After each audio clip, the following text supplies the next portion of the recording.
Good afternoon, everyone. I'm Khushi Bhatt, a PhD student at the Department of Physics.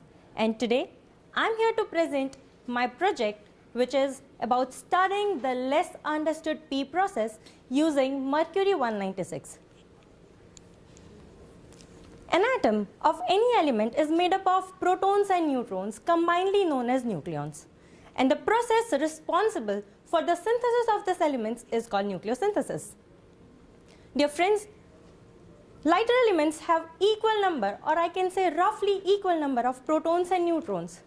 Here is the graph, which is number of protons versus number of neutrons, and these are the stable nuclei. We see that greater number of protons requires greater number of neutrons to stabilize the nuclei. However, there are some naturally occurring nuclei which are neutron deficient yet stable. Such nuclei are called proton-rich nuclei or P nuclei, and the combination of mechanisms responsible for the synthesis of these elements is called the P process. The P process falls under the technically difficult stream of astronuclear physics, and it's not well understood despite the attempts made since late 1950s. My research deals with the heaviest known P nuclei out of about 35 known P nuclei till now. In my research, we will have the solid mercury target. Now we know mercury naturally occurs in liquid state and is fairly toxic in nature. And that's the reason P nuclei in the mercury is not properly studied so far.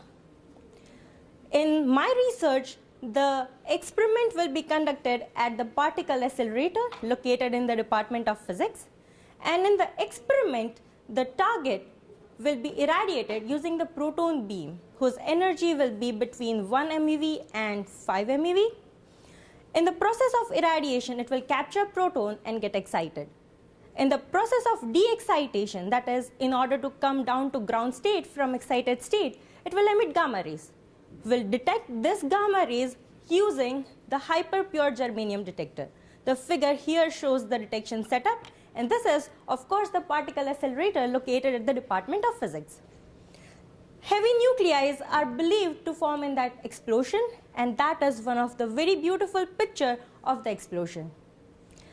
In my research, as we are using the proton beam, we can also use the alpha particle.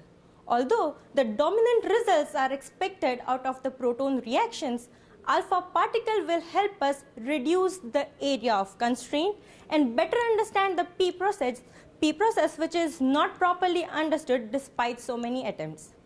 Today, after 7 decades, we still don't know enough about the P process, and through my research, I would like to accomplish little more progress and bring light to the field of P process. Thank you so much.